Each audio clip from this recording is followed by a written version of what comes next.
TV Harian Nasional adalah media yang mengangkat dan menyajikan perkembangan seputar politik dan hukum, ekonomi, pariwisata, pendidikan dan budaya, serta pertanian dan perkebunan. Terkait soal, kalau pertanyaan saudara soal kenapa pemerintah melarang ekspor nikel kadar rendah yang di bawah 1,7% itu, saya akan menjawab. Larangan itu tentu pertama sebagai penyelenggara negara, pemerintah harus konsisten terhadap undang-undang, ya, konsisten terhadap peraturan perundang-undangan. Nah, peraturan perundang-undangan nomor 4 tahun 2009 tentang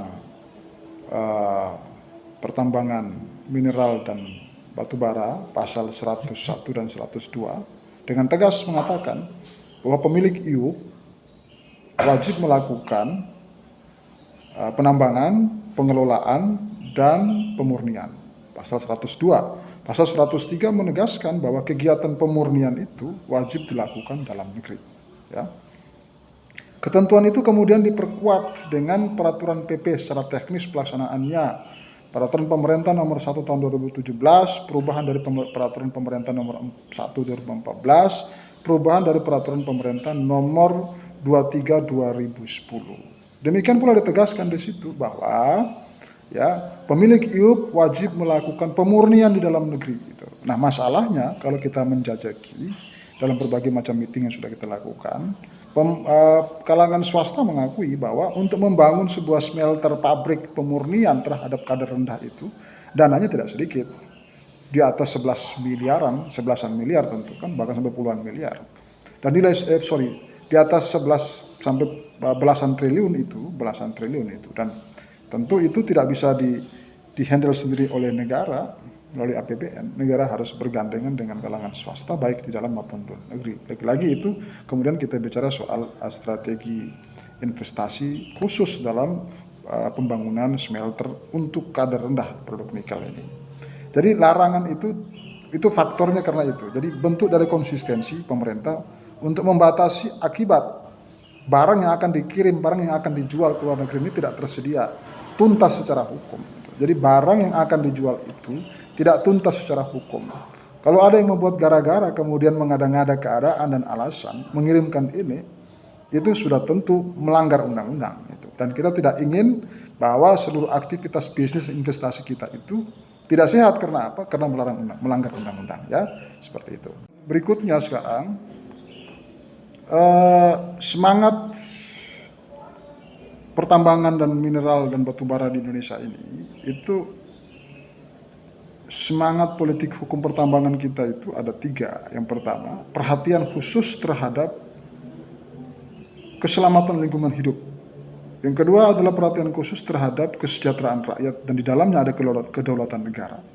Dan perhatian khusus terhadap investasi. Apakah ketiga-tiganya dilakukan bersamaan? Tentu tidak itu.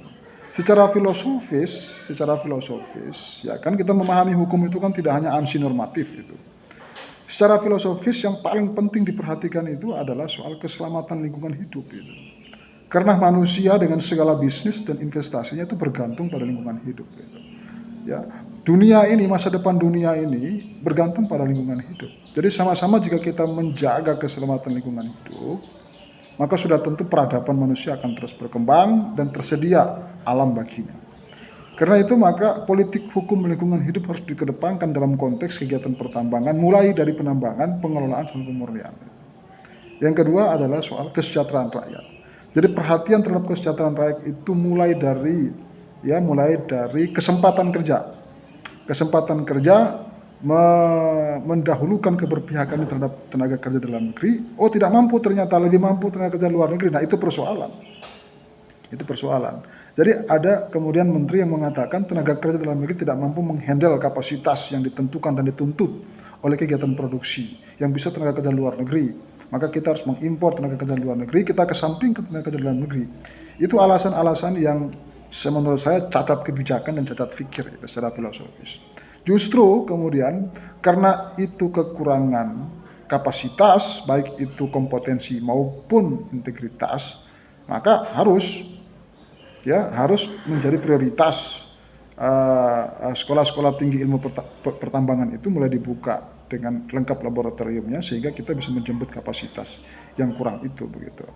Nah, kesejahteraan rakyat itu bermula dari kesempatan bekerja, kesempatan untuk ikut serta dalam kegiatan ekonomi, maka kemudian rewardnya adalah kesejahteraan ekonomi. Kalau tidak diberi kesempatan, tentu tidak akan ada kesejahteraan, ya.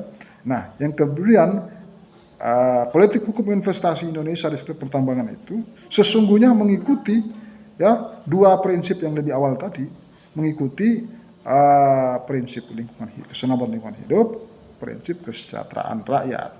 Nah, pemerintah sebetulnya di dalam membuat regulasi sekolah-sekolah tinggi ilmu pertambangan itu mulai dibuka dengan lengkap laboratoriumnya sehingga kita bisa menjemput kapasitas yang kurang itu begitu. Nah, kesejahteraan rakyat itu bermula dari kesempatan bekerja, kesempatan untuk ikut serta dalam kegiatan ekonomi, maka kemudian rewardnya adalah kesejahteraan ekonomi. Kalau tidak diberi kesempatan, tentu tidak akan ada kesejahteraan, ya. Nah, yang kemudian politik hukum investasi Indonesia di sektor pertambangan itu sesungguhnya mengikuti, ya, dua prinsip yang lebih awal tadi, mengikuti prinsip keselamatan lingkungan hidup, prinsip kesejahteraan rakyat. Nah, pemerintah sebetulnya di dalam membuat regulasi, termasuk yang pasal 102 dan 103 itu, semangatnya karena itu. Ya, kalau ambil barang mentah, produk-produk mentahan, kemudian dibawa ke luar negeri dijual, sementara masih ada potensi untuk kemudian dieksploitasi dengan pabrik smelter dalam negeri yang kemudian berimplikasi terhadap kesejahteraan rakyat, itu harus dilakukan. Jadi semangat keberpihakan itu sudah ditentukan oleh undang-undang itu. Jadi kita tidak boleh berspekulasi lagi, kita tidak boleh kemudian membuat wacana dan diskursi yang macam-macam untuk kemudian dengan sengaja kita ingin mengkhianati itu pasal 102, 103 itu.